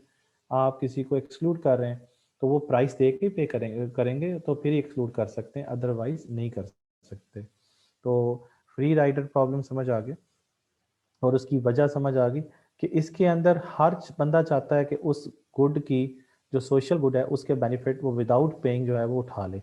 अब गवर्नमेंट जब देखती है कि हर कोई फ्री लेना चाहता है सोशल गुड को, तो गवर्नमेंट क्या करती है? गवर्नमेंट जो है, गवर्नमेंट क्या करती है? गवर्नमेंट ये करती है कि उसके लिए कुछ चीज़ें करती है। नंबर वन, यानी अगर फ्री राइडर प्रॉब्लम पर काबू पाना है तो उसमें पहली चीज़ ये है कि कंपलसरी पेमेंट गवर्नमेंट रख दे। जैसे आप लोगों ने देखा कि आज से कुछ सालों पहले तक जो है ना केबल सिस्टम नहीं होता था, तो फिर घर घरों में एंटीना लगा होता था। ये एंटीना होता था ऐसे, ये एंटीना होता था ऐसे, और एंटीना लगा के लोग टेलीविज़न देखते थे यहाँ पे ऐसे। अब वो टीवी देख रहे हैं यहाँ पे। अब नशरियात तो आ रही हैं सारी, ये नशरियात आ रही हैं। अब एक ये शख्स टीवी की फीस नहीं दे रहा, टीवी लाइसेंस फी नहीं दे रहा, तो क्या गवर्नमेंट रोक सकती है किसी को कि जी इसके घर में नशरियात ना जाएं और इधर से फिर इधर ना नशरियात ही ना जाएं? ऐसा तो नहीं हो सकता ना। तो गवर्नमेंट क्या करती है, मैंने भी एंटीना लगाया हुआ है इधर, और ये नशरियात जो हैं वो मेरे घर भी आ रही हैं, और मैंने भी टीवी लगाया हुआ है यहाँ पे। तो और मेरे टीवी लगाने से नशरियात में कमी भी नहीं आ रही है, यानी नॉन राइवल कंजम्पशन है। ये तो नहीं है कि अंधेरा उजाला ड्रामा जो है वो मेरे घर में अगर आ रहा है तो आपके घर में रुक रुक के आ रहा है या आ ही नहीं रहा, वही सेम आपके घर में भी आ रहा है। तो क्वांटिटी क्या रही है? क्वांटिटी क्या रही है उसकी? क्वांटिटी क्या रही है? सेम। जब क्वांटिटी सेम है तो फिर तो इसका मतलब है कि नॉन राइवल कंजम्पशन है। और एक्सक्लूड आप गवर्नमेंट अगर करना चाहती है ताकि लोग फ्री ना इन नशरियात को फ्री ना देखें, तो गवर्नमेंट क्या करेगी? जैसे गवर्नमेंट ने किया, उन्होंने बिजली के बिल में 50 रुपए या 35 रुपए ऐड करके भिजवाना शुरू कर दिया। कंपलसरी पेमेंट है, चाहे किसी के घर में है या नहीं है, आजकल हर किसी के घर में। तो वो फिर उसमें लग के आ जाता है, वो आप पे करते हैं उसके अंदर, और आपको वो मजबूर कर देती है कि आप फ्री इसको इस्तेमाल नहीं करेंगे। तो फ्री राइडर प्रॉब्लम से सोल्यूशन क्या है कि गवर्नमेंट कंपलसरी पेमेंट लगा दे और वो फिर उससे लोग पेमेंट करेंगे तो उसको इस्तेमाल करेंगे, वरना नहीं करेंगे। इसी तरीके से गवर्नमेंट अगर चाहे, जैसे आप देखें एक आम रोड है उस पर आप सफ़र कर रहे हैं तो आपको कोई रोकने वाला नहीं है, लेकिन अगर यही मोटरवे हो तो आप इधर में आप ये भी पब्लिक गुड ही है, लेकिन आपको उन्होंने कहा जी अगर आपने इसको इस्तेमाल करना है तो पहले यहाँ पे टैक्स पे करें फिर अंदर जाएं आप, अदरवाइज नहीं जा सकते। यानी जो लोग टैक्स पे नहीं करेंगे वो एक्सक्लूड हो जाएंगे, जो टैक्स पे करेंगे वो अंदर जाएंगे। समझ आ गई बात? तो इसका मतलब यह हुआ कि गवर्नमेंट की चीज़ों की जो कीमत होती है वो टैक्स होती, वो टैक्स वो पे करेंगे तो फिर बात बनेगी, वरना नहीं। तो गवर्नमेंट अगर फ्री राइडर प्रॉब्लम से बचना चाहती है कि लोग पैसा दें, तो गवर्नमेंट को चाहिए कि वो एक्सक्लूजन उसमें लेके आए। लेकिन जो ही एक्सक्लूजन लेके आएगी वो सोशल गुड प्योरली नहीं रहेगी, क्योंकि प्योर सोशल गुड वो होती है जिसके अंदर एक्सक्लूजन होती ही नहीं है। लेकिन जब आप एक्सक्लूजन लेके आ जाते हैं तो ये चीज़ तो रहती है, लेकिन यहाँ से नॉन हट जाता है। जो ही नॉन हटेगा तो आप फ्री राइडर खत्म हो जाएगा वहाँ पे, ठीक है ना। इसी तरीके से गवर्नमेंट उस चीज़ को वो खुद प्रोवाइड करना शुरू कर देती है और डायरेक्टली प्रोवाइड करती है। जैसे लैपटॉप आपको दिए थे, जैसे कोई और चीज़ें देती है गवर्नमेंट, किताबें देती है, तो वो कोशिश करती है कि हर बंदा ना उठा के ले जाए, जो इसके काबिल है, जो इसको जिसको गवर्नमेंट देना चाह रही होती है उसी को ही देती है, बाकी सारे नहीं लेते उस चीज़ को। तो फ्री राइडर सबके लिए नहीं, फ्री सबके लिए नहीं होती, कुछ लोगों के लिए फ्री होती है, सबके लिए वो चीज़ फ्री नहीं होती। तो ये मैंने आपको बताया कि पब्लिक गुड और प्राइवेट गुड क्या होती हैं, और उसके पब्लिक गुड के नतीजे में फ्री राइडर प्रॉब्लम पैदा होता है। और फ्री राइडर प्रॉब्लम को सॉल्व करने के 3 तरीके हैं कि गवर्नमेंट क्या करे, कंपल्सरी पेमेंट ले ले, एक्सक्लूजन ऑन नॉन पेयर्स करे, और नंबर 3 पब्लिक प्रोविजंस पे खुद पब्लिक प्रोवाइड करे। पब्लिक का मतलब गवर्नमेंट है यहाँ पे। तो ये टॉपिक भी यहाँ पे ख़त्म हो गया जी। नेक्स्ट जो टॉपिक है हमारे पास वो है, जो नेक्स्ट टॉपिक है हमारे पास वो है merit and demerit goods. Merit and demerit goods, ये छोटे छोटे से टॉपिक हैं, इनको समझते हैं। मेरिट गुड क्या होती हैं और डीमेरिट गुड क्या होती हैं? मेरिट गुड वो होती हैं जो कि सबके लिए बेनिफिशियल होती हैं, और गवर्नमेंट ये चाहती है कि सब लोग उसको यूज़ करें। समझ आ गई? मेरिट गुड, मेरिट का मतलब मेरिट गुड्स है, merit goods and demerit goods. Merit goods वो हैं जो कि क्या है, जो कि सब लोगों को फ़ायदा पहुंचाती है, यानी ये सब लोग चाहते हैं कि हम उसको इस्तेमाल करें। तो दैट सोसाइटी वांट्स, जो सोसाइटी चाहती है वो मेरिट गुड है। और जो सोसाइटी नहीं चाहती, society society does not want, जिसको सोसाइटी नहीं चाहती वो डीमेरिट गुड्स हैं, जिसको सोसाइटी चाहती है वो मेरिट गुड्स हैं। अब सोसाइटी क्या चाहती है? सोसाइटी चाहती है मुल्क में एजुकेशन हो, एजुकेशन दी जाए, तो एजुकेशन क्या बन जाएगी? Merit good. सोसाइटी एक वक्त में हमारा मुल्क में हम चाहते थे कि लोड शेडिंग जो है, लोड शेडिंग ऑफ इलेक्ट्रिसिटी वो ख़त्म हो जाए, तो ये सारी सोसाइटी चाहती है। तो ये लोड शेडिंग ऑफ इलेक्ट्रिसिटी, यानी no no no load shedding of electricity जो है वो मेरिट गुड बन गई। इस तरह आज भी हम चाहते हैं कि हमें हेल्थ फैसिलिटीज़ प्रोवाइड की जाएं, तो हेल्थ मेरिट गुड बन जाएगी। इस तरह हम चाहते हैं हमारे मुल्क में रोड्स हों, तो रोड की डिमांड मेरिट गुड बन जाएगी। तो ये सारी बातें समझ आ गई आपको, मेरिट गुड क्या है। इस तरह से डीमेरिट गुड पे आ जाएं, जो सोसाइटी नहीं चाहती। अब सोसाइटी क्या नहीं चाहती, उन्हें हम कहते हैं सोशल बैड्स। सोशली जो बैड हैं, अब वो सोसाइटी नहीं चाहती। क्या नहीं चाहती? फॉर एग्जांपल सोसाइटी जो है वो हमारे मुल्क के अंदर वो वाइन या शराब नहीं चाहती। नहीं समझ आई बात? इसी तरीके से हम ये चाहते हैं कि सिगरेट फॉर एग्जांपल हम नहीं चाहते। तो वो tobacco, no tobacco, no wine, ये क्या है। लेकिन अगर आप नो लगाएंगे तो वो मैरिड गुड बन जाएगी। लेकिन अगर चाहते हैं कि ये लीकर ना हो, बाकी चीज़ें ना हो, तो ये क्या है, सोसाइटी चाहती है कि उस मुल्क के अंदर टोबैको भी ना हो, है ना। तो ये चीज़ें हैं जो कि आप सोशल बैड्स में लेके आएंगे। यानी सोसाइटी लीकर नहीं चाहती, सोसाइटी टोबैको नहीं चाहती। इस तरीके से सोसाइटी जो है वो high fuel consumption, high fuel consumption cars नहीं चाहती, जिसका मतलब फ्यूल ज़्यादा लगता हो। कोई चाहेगी सोसाइटी के हमारे मुल्क में वो कार आ जाए जो ज़्यादा पेट्रोल यूज़ करे, तो वो सोसाइटी नहीं चाहती। जो सोसाइटी नहीं चाहती हैं, ये तीन बातें मैंने आपको बताई, ये तीनों चीज़ें फॉर एग्ज़ाम्पल ये सोसाइटी नहीं चाहती। तो ये डीमेरिट गुड्स हैं जिसको सोसाइटी वोट ही नहीं देती। तो ये कोई मुश्किल सवाल नहीं था। इसका मतलब ये है कि ये वो चीज़ें हैं जो सोसाइटी क्यों नहीं चाहती, क्योंकि ये हार्मफुल हैं। ये क्या है, ये हार्मफुल हैं, और इनकी प्रोडक्शन भी हार्मफुल है और इनकी कंजम्पशन भी हार्मफुल है। प्रोडक्शन और कंजम्पशन इज हार्मफुल, इसलिए सोसाइटी नहीं चाहती। और इधर सोसाइटी क्यों चाहती है, क्योंकि ये बेनिफिशियल है, बेनिफिशियल है फॉर सोसाइटी, तो इसलिए चाहती है वो। तो मेरिट और डीमेरिट गुड समझ आ गया आपको। और अगर आप देखते हैं कि गवर्नमेंट अगर ये चाहती है कि मेरिट गुड में मेरिट गुड्स की कंजम्पशन में इजाफा हो, तो गवर्नमेंट क्या करती है, उसके स्टेप्स हैं कि गवर्नमेंट वो फ्री देना शुरू कर देती है। जैसे एजुकेशन फ्री देती है, हेल्थ फ्री देती है, रोड्स की एक्सेस दे देती है, लोड शेडिंग ख़त्म कर देती है। जब गवर्नमेंट ये चाहती है कि ये चीज़ उस मुल्क में बहुत ज़्यादा हो, तो वो फ्री देना शुरू कर देती है, पहली बात। दूसरी बात ये कि गवर्नमेंट अगर फ्री नहीं देती तो गवर्नमेंट उन चीज़ों को सस्ते देना शुरू कर देती है, यानी उसको सब्सिडाइज कर देती है ताकि लोगों को वो सस्ती मिले।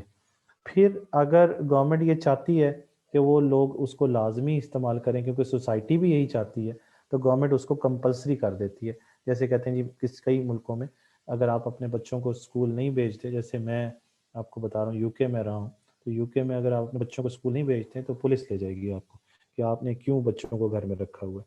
तो वो आप स्कूल भेजना पड़ेगा आपको, क्योंकि सोसाइटी कहती है कि बच्चों को भेजना है। तो कंपलसरी जो है वो सर्विस जो है वो आपको प्रोवाइड की जाएगी और आप उसको यूज़ भी करेंगे। अब अगली चीज़ है कि सोसाइटी जिनको नहीं चाहती है उनको कैसे मज़ीद रोका जा सकता है कि लोग इनको इस्तेमाल ना करें, ताकि क्योंकि ये सोशल बैड्स हैं, क्योंकि ये हार्मफुल हैं सोसाइटी के लिए। तो उसके लिए गवर्नमेंट क्या करे। पहली बात ये है कि गवर्नमेंट इनकी प्रोडक्शन और इनकी मार्केटिंग को प्रोहिबिट कर दे, यानी उसको मना कर दे, उनको बनाए ही ना। दूसरी चीज़ है कि अगर बना भी रहे हैं लोग, तो उस पर इतना टैक्स लगा दे कि वो बहुत महंगी हो जाए। इसलिए बजट में आप देखें तो सबसे ज़्यादा टैक्स सिगरेट पे लगा होता है, पान चालिया पे लगाया होता है, क्योंकि गवर्नमेंट नहीं चाहती कि लोग ये इस्तेमाल करें। इस तरीके से फिर गवर्नमेंट क्या करती है, गवर्नमेंट जो उसके अल्टरनेटिव होते हैं, जो अच्छी चीज़ें होती हैं, उनको सब्सिडाइज करना शुरू कर देती है और उनको पब्लिसिटी करती है ताकि लोग उसको इस्तेमाल करें जो कि डीमेरिट गुड्स नहीं है। ठीक हो गया जी। तो ये भी एक छोटा सा टॉपिक था, ये भी ख़त्म हो गया। नेक्स्ट टॉपिक जो है वो क्या है, नेक्स्ट टॉपिक है पॉल्यूशन पॉलिसी।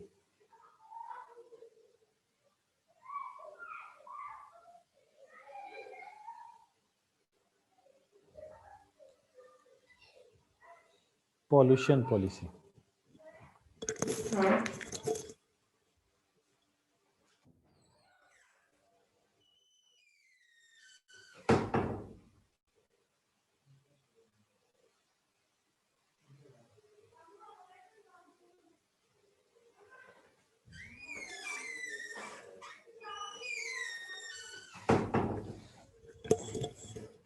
जी।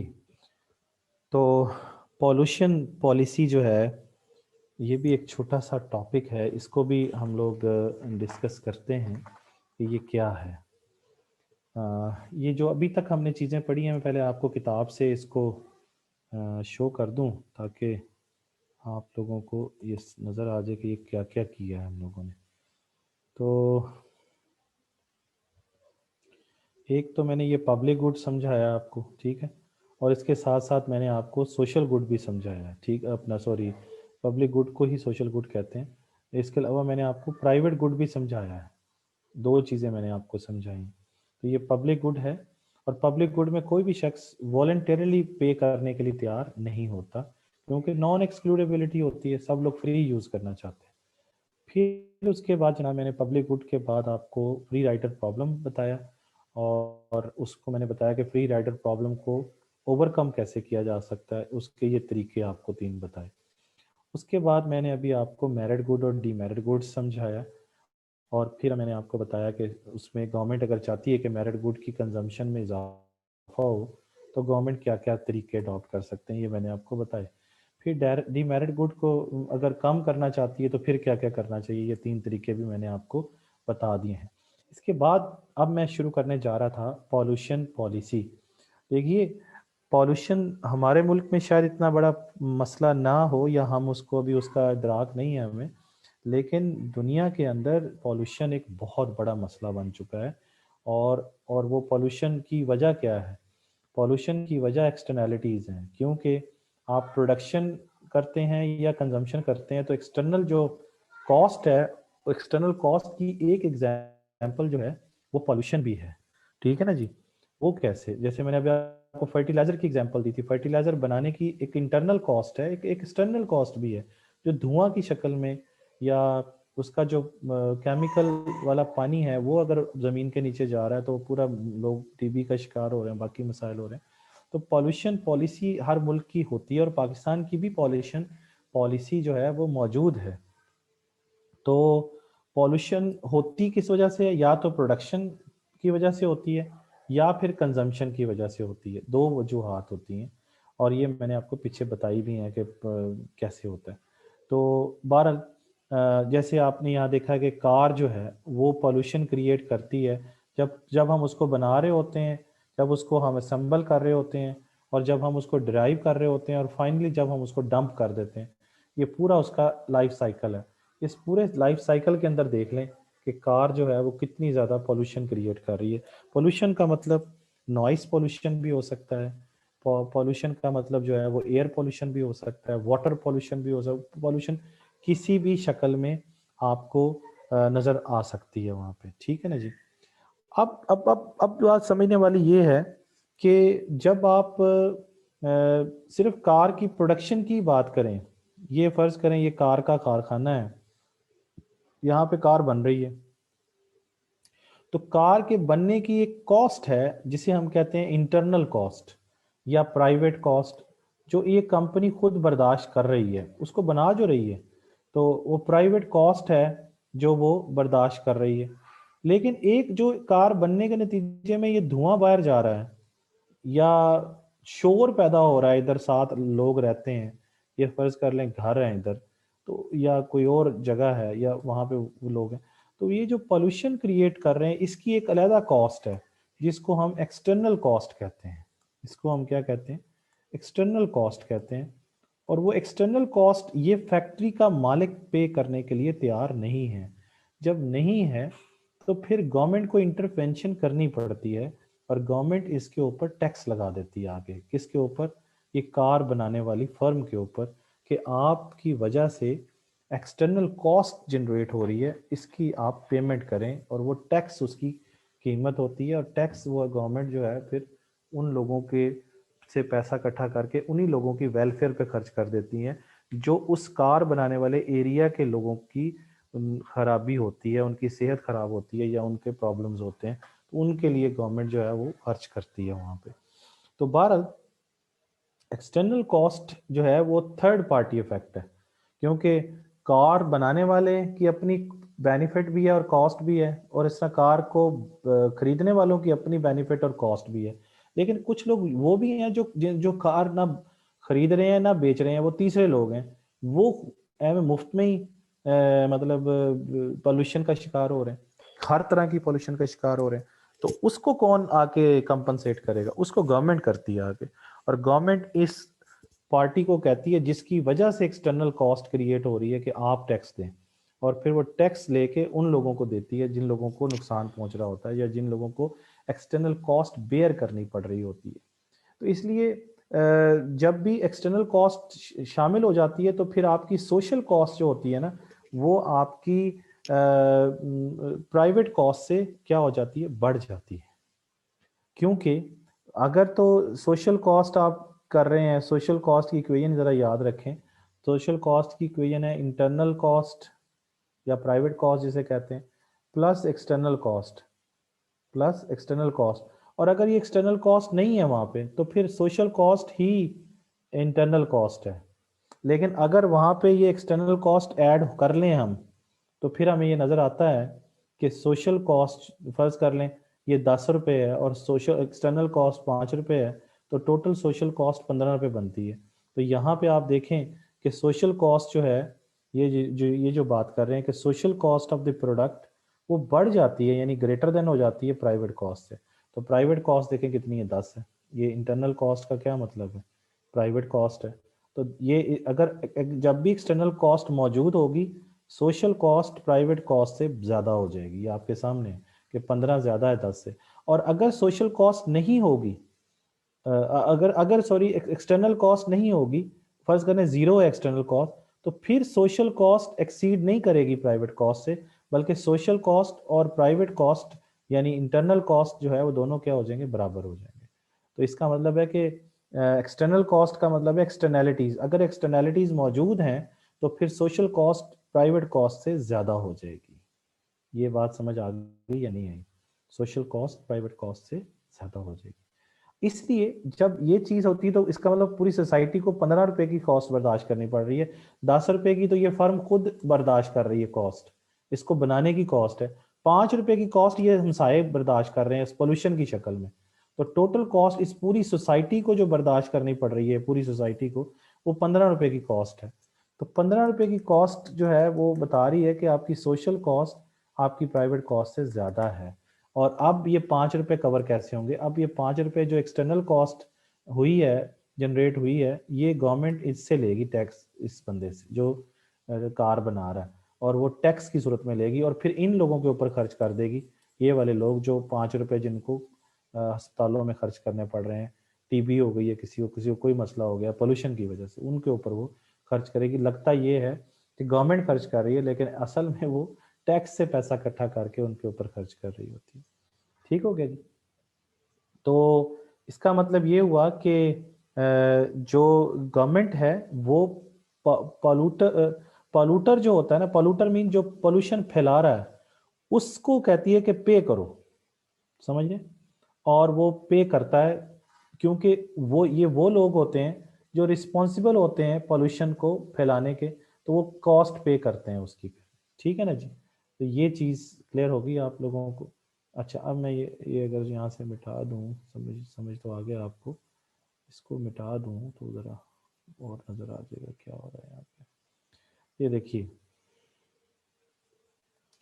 पॉल्यूटर पेज पॉलिसीज लेके आता है, यानी गवर्नमेंट लेके आती है ऐसी पॉलिसीज जिसके अंदर पॉल्यूटर को कहा जाता है, यानी जो पॉल्यूशन फैला रहा होता है, कि तुम पे करो। तो पॉल्यूटर को कहा जाता, ऐसी पॉलिसीज लेके आई जाती हैं, गवर्नमेंट लेके आती है, जिसमें वो उस पॉलिसी में कहती है कि पॉल्यूटर भाई पे करो, क्योंकि तुम रिस्पॉन्सिबल हो पॉल्यूशन फैलाने के, और वो कॉस्ट उसकी पे करो। और उससे ये होता है कि इस वजह से वो क्या करता है, मिनिमाइज करता है पॉल्यूशन को, क्योंकि उसको पे करना पड़ता है, कॉस्ट पे करनी पड़ती है टैक्स की शक्ल में। तो वो कोशिश करता है उस चीज़ को बनाए ना, जिससे, या वो एनवायरमेंटल फ्रेंडली टेक्नोलॉजी फिर वो लेके आता है। जैसे अब यहाँ पे देखते हैं कि क्या होता है, गवर्नमेंट किस तरह कहती है कि उनको पे करें। गवर्नमेंट पोल्यूटर को कहती है कि आप एक काम करें, आप हमें 3 तरह से, ये तीनों जो है वो पोल्यूशन पॉलिसी के इंग्रेडिएंट्स हैं, इनको ज़रा समझते हैं।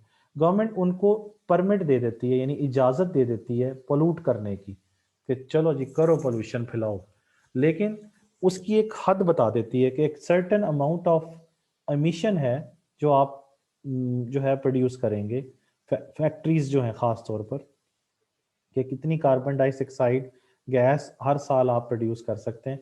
उससे ज़्यादा अगर आपने प्रोड्यूस किया तो ये ट्रेडेबल परमिट दिया हुआ है उन्होंने, यानी वो आप कोई आता है ना आपके पास, ये बाहर में ख़ास तौर पर कि जी आप इतना धुआं फैला रहे हैं, तो वो क्या कहेगा, वो कहेगा जी मैंने गवर्नमेंट से इस चीज़ का क्या किया हुआ है, परमिट लिया और गवर्नमेंट को मैं उसकी चार्जेस पे करता हूँ, क्योंकि मेरे फॉर एग्जांपल आपका ईंटों का भट्टा ही है और उसकी वजह से धुआं फैल रहा है, तो अगर ये यूके में होता तो या किसी और डेवलप कंट्री में होता तो उसने पहले परमिट लेना था जी मैं इतनी धुआं फैला लूँ इधर आसमान में या माहौल में, तो वो कहते गवर्नमेंट उसको कहती ठीक है आप इतना धुआं फैलाएं और इतनी इसकी कॉस्ट है वो हमें पे करें, तो फिर वो कहीं आ गई। यहाँ तो कोई पूछने वाला नहीं है, जो मर्जी कर सकता है। तो अगर वो उससे ज़्यादा धुआं फैलाएगा तो जाहिर सी बात है फिर वो और ज़्यादा पे करेगा। तो या फिर वो क्या करेगा, इन्वेस्ट करेगा, क्लीन टेक्नोलॉजी लेके आएगा जिसमें धुआं निकले ही ना, या कोई धुआं निकले तो उसमें कार्बन डाइऑक्साइड जो है या जो एमिशन होती हैं वो कम से कम हो। तो और अगर वो क्लीन टेक्नोलॉजी ले आता है और उसके पास अभी भी परमिट पड़ा हुआ है पोल्यूशन करने का या पोल्यूट करने का माहौल को, तो वो बेच सकता है उस परमिट को दूसरी फर्म को पैसे लेके, ताकि वो फर्म अब पोल्यूशन कर सकें, क्योंकि उनके पास क्लीन टेक्नोलॉजी नहीं है, तो वो अपना परमिट उनको भी बेच सकता है इजाज़तनामा। तो ये गवर्नमेंट तो वहाँ पैसे लेती है ताकि लोग पोल्यूशन फैलाएं ही ना। फिर दूसरा है कि गवर्नमेंट जो है वो कहती है ठीक है आप जो वेस्ट जो आपका प्रोडक्ट होगा हम उसको डंप करके आएंगे, यानी उसको डंप का मतलब है कि गर्क करना। तो गर्क कर कहाँ करेगी गवर्नमेंट, बाहर जाके शहरों से बाहर जाके उस प्रोडक्ट वेस्ट को बाहर जाके उसको दफना के आएगी, उसके वो गवर्नमेंट पैसे लेगी उन फैक्ट्री वालों से। तो इसका मतलब ये है कि जो भी डिस्पोजेबल मटेरियल होता है उनको लैंडफिल टैक्सेस कहते हैं, क्योंकि बहुत सारे बाहर शहर से बाहर जो खड्डे वगैरह होते हैं या बहुत ज़्यादा चीज़ें होती हैं, ज़मीनें बेकार बंजर पड़ी होती हैं, वहाँ जाके उसको फेंक आते हैं सारे वेस्ट को, और या फिर उनको रिसाइकल करते हैं। तो इसका मतलब ये है कि उसके लिए वो चार्जेस लेती है गवर्नमेंट। फिर तीसरा ये है कि अगर कोई गवर्नमेंट अपनी रेगुलेशन बनाती है और जो लोग उसकी ब्रीचिंग करते हैं, ब्रीचिंग का मतलब होता है वायलेशन, जो उसको तोड़ते हैं, एनवायरमेंटल लॉज को तोड़ते हैं, वायलेशन करते हैं, रेगुलेशन को तोड़ते हैं, उनके ऊपर फाइन करती है गवर्नमेंट और उन्हें बताती है कि हम आपको मिनिमम बता रहे हैं कि आपने इतना रिसाइकलेबल या रिकवरेबल मटेरियल लेके आना है, इससे ज़्यादा नहीं लेके आना। और अगर आपने इन्वायरमेंटल फ्रेंडली टेक्नोलॉजी लेके आएंगे तो वेरी गुड, और अगर नहीं लेके आएंगे तो फिर हम आपके ऊपर चार्जेस लगाएंगे, फाइन्स लगाएंगे, ताकि माहौल ख़राब ना हो। तो ये सारी चीज़ें गवर्नमेंट कर रही होती है वहाँ पे। ठीक हो गया जी। तो ये है जी स्टोरी जो कि आपको बता रही थी कि क्या क्या होता है वहाँ पे। अब नेक्स्ट क्वेश्चन जो है वो हम लोग पढ़ लेते हैं, that is government intervention in the market to deal with externalities. जब भी एक्सटर्नैलिटीज जनरेट होंगी, एक्सटर्नैलिटीज का मतलब मैंने बताया हुआ है, या एक्सटर्नल बेनिफिट है या एक्सटर्नल कॉस्ट है, तो गवर्नमेंट उसमें क्या करती है, इंटरवेंशन करती है, मुदाखलत करती है मार्केट में, और फिर वो लोगों को बचाती है एक्सटर्नल कॉस्ट से और एक्सटर्नल बेनिफिट से। जैसे मैंने अभी आपको बताया कि जो फैक्ट्री वाले थे उनके धुआं जो वो फैला रहे थे उससे उन्होंने क्या किया था, उन्होंने उसके ऊपर टैक्स लगाया था गवर्नमेंट ने। कितना टैक्स लगाया था, 5 रुपए का। और वही टैक्स फिर उन्होंने उनकी एजुकेशन पे, उनकी हेल्थ पर खर्च किए थे गवर्नमेंट ने। तो government intervention to deal with the externalities clear हो को अब हम पढ़ते हैं। तो कैसे पढ़ते हैं, एक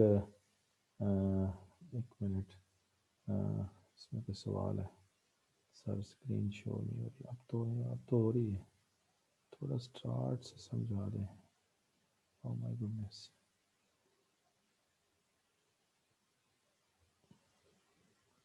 अच्छा जी, अच्छा जी, ये फिर है जी स्टोरी। सर मैन्युफैक्चरिंग कंपनी की एक्सटर्नल कॉस्ट क्या होगी? भाई एक बात जहन में रखें, कोई भी कंपनी हो उसकी जो अंदर उसकी कॉस्ट आ रही है वो तो उसे ही पता है, लेकिन उसकी उस प्रोडक्शन एक्टिविटी की वजह से अगर कोई भी एक्सटर्नल कॉस्ट जनरेट होती है तो वो धुएं की सूरत में है, शोर की सूरत में है, बीमारियों की शक्ल में है, कुछ भी शक्ल में है, जिससे आप को फील हो कि मुझे जो है ना वो लॉस पहुंच रहा है, तो वो एक्सटर्नल कॉस्ट है उसकी वजह से। आप एक छोटी सी बात सुने, आपके घर में आपने एक गाना लगाया हुआ है, एक छोट सॉन्ग चलाया हुआ है आपने, तो आप सुन रहे हैं, उसका फ़ायदा भी आपको ही हो रहा होगा, उसका लॉस। अब उसकी आवाज़ आप बिल्कुल तेज़ करके छत पे लगा दें, तो पूरा मोहल्ला सुनेगा आपका। तो अब बताइए, आपकी इस एक्टिविटी की वजह से क्या लोगों को लॉस नहीं पहुँच रहा? क्या लोगों को नॉइज़ पॉल्यूशन बर्दाश्त नहीं करनी पड़ रही? तो उसको डील कौन करेगा आके? उस इस जगह पे आके गवर्नमेंट आके इंटरवेंशन करती है फिर। आई बात समझ? इस चीज़ में गवर्नमेंट इंटरवेंशन करेगी और वो कहेगी लाउड स्पीकर नहीं चलाना आपने, क्योंकि क्योंकि एक्सटर्नैलिटीज़ जनरेट हो रही हैं, एक्सटर्नल कॉस्ट लोगों को बेयर करनी पड़ रही है। गवर्नमेंट की इंटरवेंशन 2 तरह की होती है। गवर्नमेंट अगर समझती है कि किसी के अमल की वजह से अच्छा अमल हो रहा है और लोग फ़ायदा उठा रहे हैं, तो गवर्नमेंट उसको सब्सिडी देना शुरू कर देती है। इंटरवेंशन किस शक्ल में करती है? सब्सिडी की शक्ल में। और अगर समझती है गवर्नमेंट के इसके इस अमल की वजह से लोगों को नुकसान पहुंच रहा है, तो गवर्नमेंट उसको क्या करती है? उसके ऊपर टैक्स लगा देती है। तो गवर्नमेंट की जो इंटरवेंशन है, इंटरवेंशन का मतलब होता है मदाखलत करना। तो गवर्नमेंट मुदाखलत कैसे करती है? मुदाखलत करने की बुनियाद क्या है गवर्नमेंट की? क्योंकि मार्केट है ना, मार्केट में तो दो किस्म की मखलूक है, एक सेलर है और एक बायर है।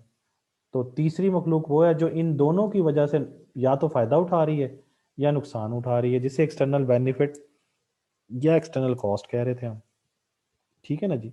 तो जहाँ पर भी अब फ़र्ज़ करें मैं एजुकेशन फ्री देना शुरू कर दूँ लोगों को, मैं पढ़ाना शुरू कर दूँ फ्री, तो तो इसका मतलब ये है कि इससे लोगों को एक्सटर्नली बेनिफिट मिलना शुरू हो गया ना। तो गवर्नमेंट अब मुझे क्या करेगी? मुझे सब्सिडी देना शुरू कर देगी, मुझे वो पैसे देना शुरू कर देगी, बेनिफिट देना शुरू कर देगी, क्योंकि मेरी वजह से थर्ड पार्टी इफेक्ट्स हो रहे हैं और वो पॉजिटिव हो रहे हैं, नेगेटिव नहीं हो रहे, पॉजिटिव हो रहे हैं। ठीक है? तो इस चीज़ को अब एक ग्राफ की सूरत में अब समझते हैं हम लोग, ग्राफ की सूरत में। ठीक है जी, ये बार बार सारा ऊपर चला जाता है, इसको दोबारा फिर ऊपर करना पड़ेगा।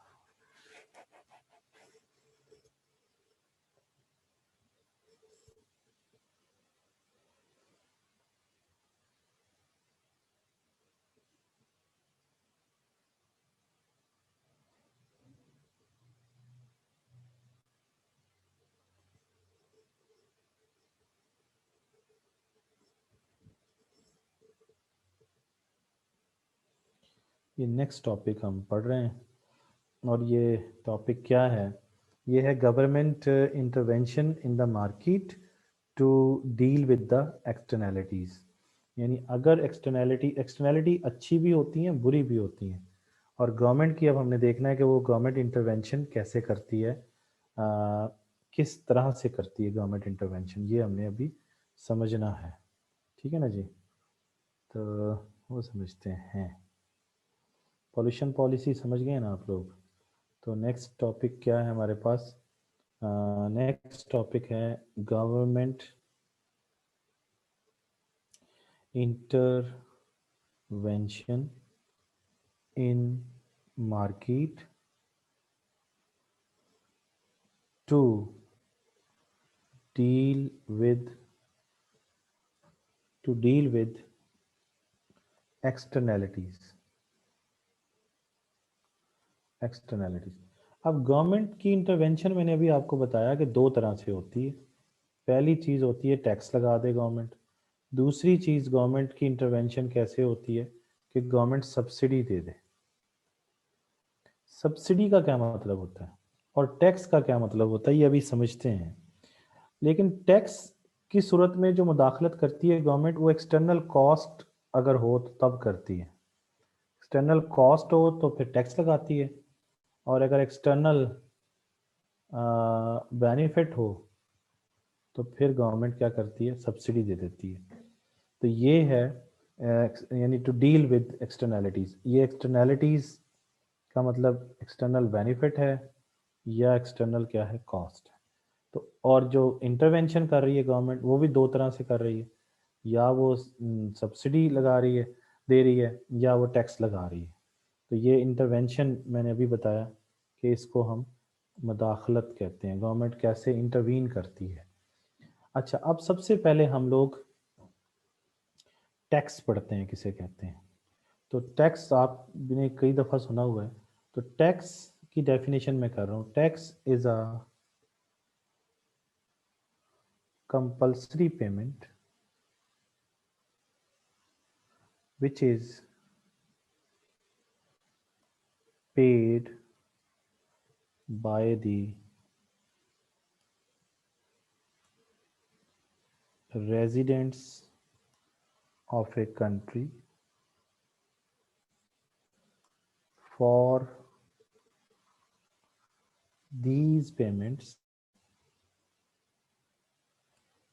For these payments, people would not demand any direct